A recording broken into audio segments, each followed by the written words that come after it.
Now we're going to see how to use se for a different purpose, the accidental se.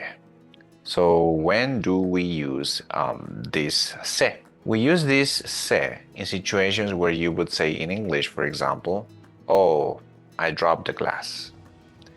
What happened if you translated that directly into Spanish? That would be tiré el vaso or dejé caer el vaso, more formal. But if we hear that, what we're going to ask is why? Why would you do such a thing? Now the glass is broken. I don't understand why you would do that. Because that sounds like you did it on purpose. So how to say that something happened to you accidentally is by the use of se. So instead of saying that I dropped the glass, that I did the action, we kind of say that the glass broke itself under my watch or on me, so to speak. So we would say, se me cayó el vaso or se me rompió el vaso. The glass fell from me or it broke on me. So as we see here, it is not I who is responsible for the action really. It is the glass itself, which is one of the strangest things about the Spanish language, where their responsibility does not fall on the person, rather it falls on an object or an action. So it's a great way to avoid responsibility or to indicate that something happened by accident. It wasn't on purpose. So for example, you could say, se me cayó el vaso, se cayó el vaso.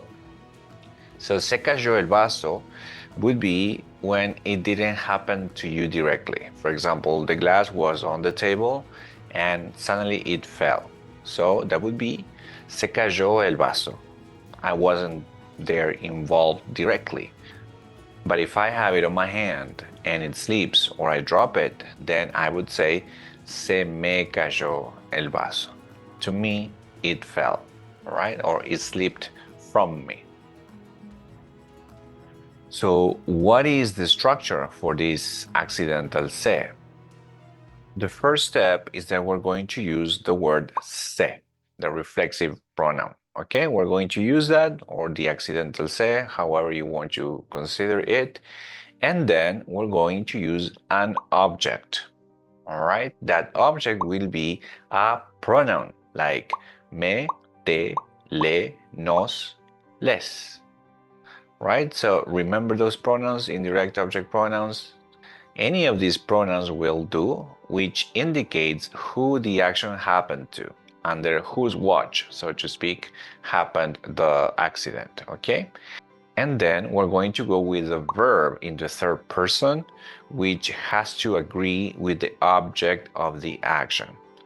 For example, se me cayó el teléfono. Why do we say that it has to agree with the object of the action? For example, a phone is singular, okay? So it will be se me cayó. Or I could also say se les perdieron las llaves. They lost the keys. So the se would be because it's accidental. The les is because the action happened to them. Se les. And the verb says perdieron. Why perdieron and not perdió? It's not just one key. It's a group of keys. So se les perdieron. So we see here that the verb perdieron is not because it's they that lost the key. It doesn't have a relationship with the subject itself. It is because the keys, the object that was lost, is more than one. Se les perdieron las llaves. So if I was the one that lost all of the keys, I would say se me perdieron las llaves, indicating that even though I am just one person, and that's why I said me, the keys still are in plural. So I would say se me perdieron. Whereas if I just lose one key, I would say, se me perdió la llave. So to use this structure in English, you would have to either say that you dropped it, like for example, the glass, I dropped the glass, or that something happened by accident to you. So you could say like, I accidentally broke the glass, or the glass broke on me. Spanish is more direct though.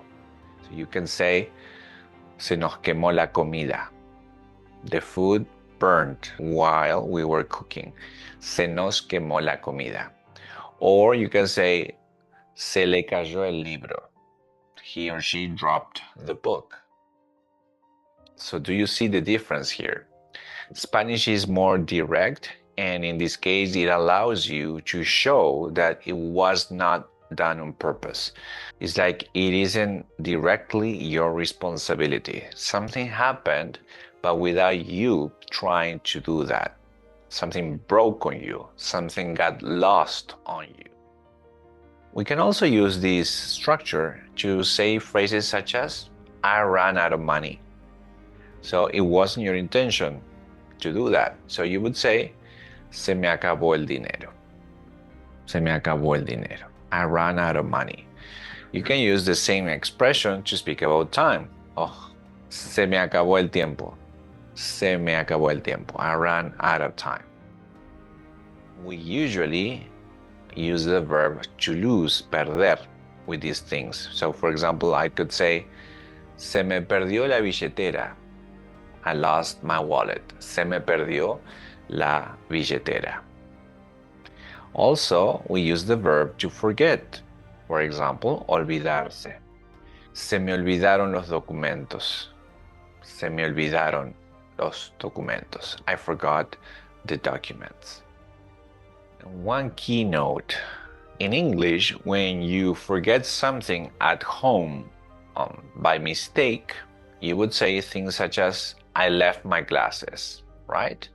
If you say that in Spanish, it really sounds like you did it on purpose. So how to say that? We're going to use the verb quedarse, which can mean to stay, or to remain. So here we would say, se me quedaron los lentes. Se me quedaron los lentes. So se me quedaron los lentes means that they are at your place without you trying to do so. And you can even say where they are. Se me quedaron los lentes en casa. You can also say, me olvidé los lentes en casa, or se me olvidaron los lentes en casa with the accidental se.